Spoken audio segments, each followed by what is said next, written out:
Just a little update here on Project Wingding. Just about done here with the relay board. Got it all back in position.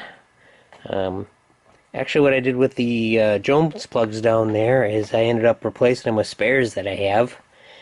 And on the back one, since I didn't have a 24 position Jones plug, I drilled the rivets out of this one, and I was able to swap out the individual sockets from two more shorter Jones plugs that I had, or Jones sockets I should say, so that turned out good. So I still got to clean the plugs that go in those. And this is looking good. I got to clean up the tilt bob, put that back in. New well, not new, but replacement sockets there as well. And of course the power switch mod is all done and hooked up and looking good. But yeah, we're just about done with this side of things. And then we just come over and time to work on the playfield. Just preliminary things that I've noticed, was just glancing at it a short time. Got some lovely speaker wire right here, so that'll be changed out for some appropriate wire. We'll have to evaluate these, the flippers. I'll probably end up ordering some new pieces for those, so they work good. And nothing too much out of the ordinary. We got some corrosion there, of course. And I noticed back here things are looking pretty dark underneath the light bulbs there, so those will be cleaned out with a Q-tip. But so far, so good. Catch you in the next one.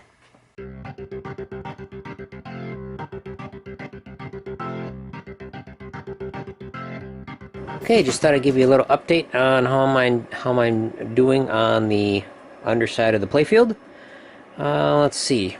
Got this mechanism. I cleaned up the plate here, so that's contacts are nice now. The mechanism moved really nice before, so I didn't do anything with it. Still got to clean up the switch. I've cleaned up some of these playfield switches that are within easy reach where I got this setting, and I just started to work on these, and lo and behold, these are also in segments, which would be great and easy for cleaning. And again, I'm doing the same thing. I'm using the plastic wheel that's on the Dremel here, and that has worked really good for cleaning those contacts. And I haven't really noticed anything else out of the ordinary yet, but we'll keep you posted and we'll see how this goes.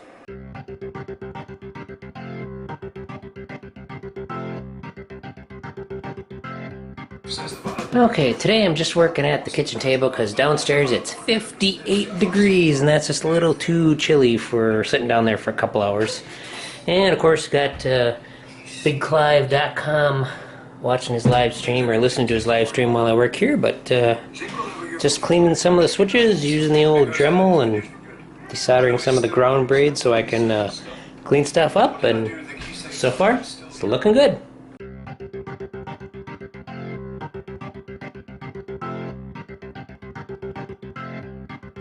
Okay, time to start working on the flippers. Got Jack Danger over here on the tablet, just watching him do a little streaming on Judge Dredd. Suggest you check him out if you haven't seen him on Twitch there.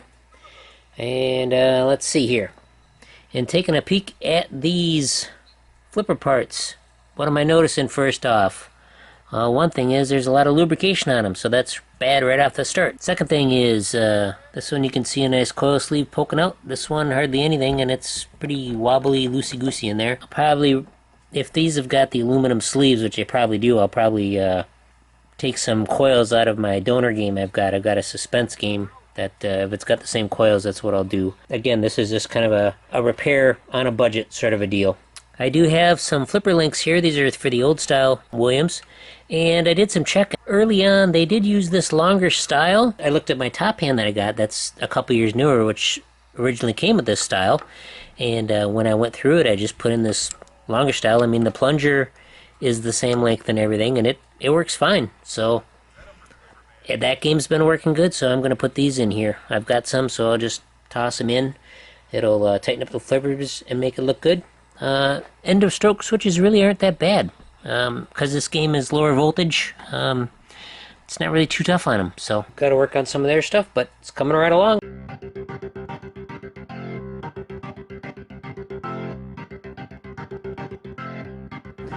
Alright, got a little update here. Pulled the flippers, got it all torn apart. Of course, we got pretty worn coil stops here. That's, of course, to be expected. They are quite dished. I'm sure I got some good used ones that'll be fine.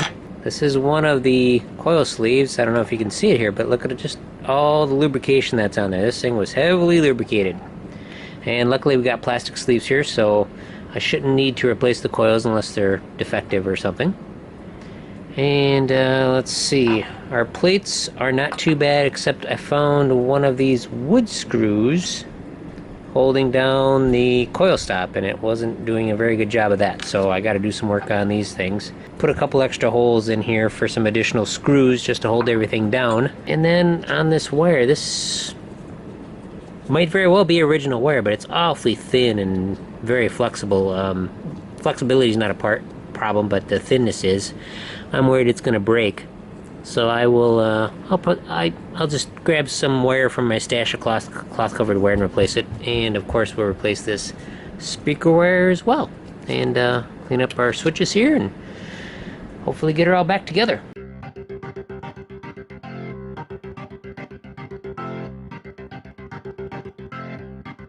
Okay, a little update. I went to my old suspense playfield there where I've been harvesting some parts for this, and let me tell you, it's really handy to have old playfield laying around, because these are two of the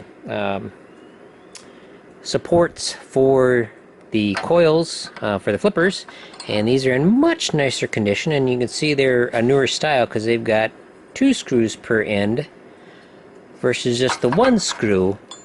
And if we look at things here, this thing's getting pretty egged out. So yeah, Williams knew they had a problem because they were going with stronger coils and whatnot, and things were getting pretty worn out.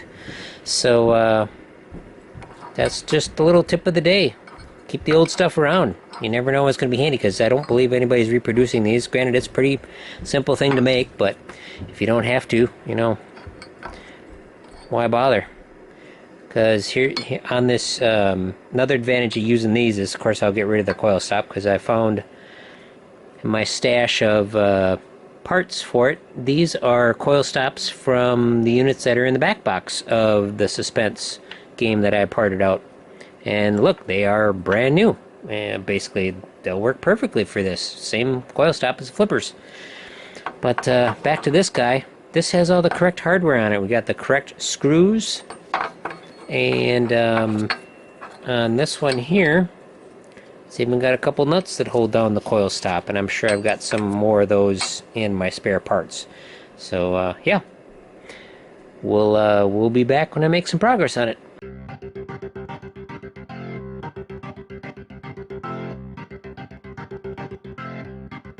Okay, I'm back at it again tonight, and we're just replacing the wires here on the end of stroke switches.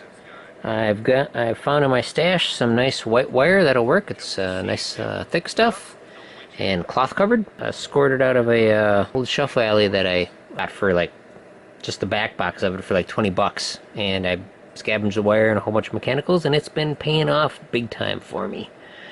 Alright, so these are the wire strippers that I've been using for the last year. I really like them, and with a little different technique they can be used to strip the cloth covered wire, because I've had trouble stripping this with regular wire cutters. Usually a strand usually snags around and makes it tough. Maybe it's just my wire cutters I've been using, but if you pinch the side that holds the wire, it'll strip it. Let's see if we can set her up here and we'll show you. So here are the strippers, and normally if I just do this, it'll just skip off of it. It won't strip it properly. Yeah, see, it just kind of skipped. So what you do is you just pinch here.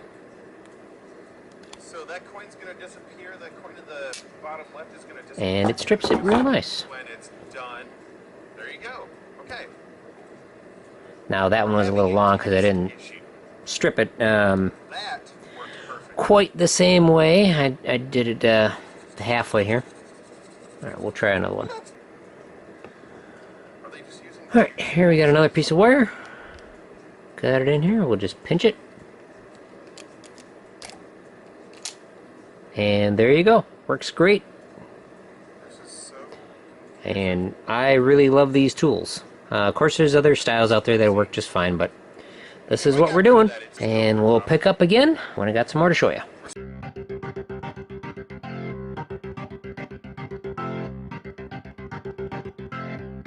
Okay, here we go. Still watching Jack, or listening to Jack, I should say. And we got the wires done here. And we got the switches mounted again. And they're looking good. We'll just tilt down here and we'll show you. Now, when I'm testing these, I'm just pushing on the plunger, not the bakelite here. I want any play to be just like it's, be taken up, like if you're actuating it. So, it's got a little gap there. That should be good. Otherwise, wiring's cleaned up and everything's looking good.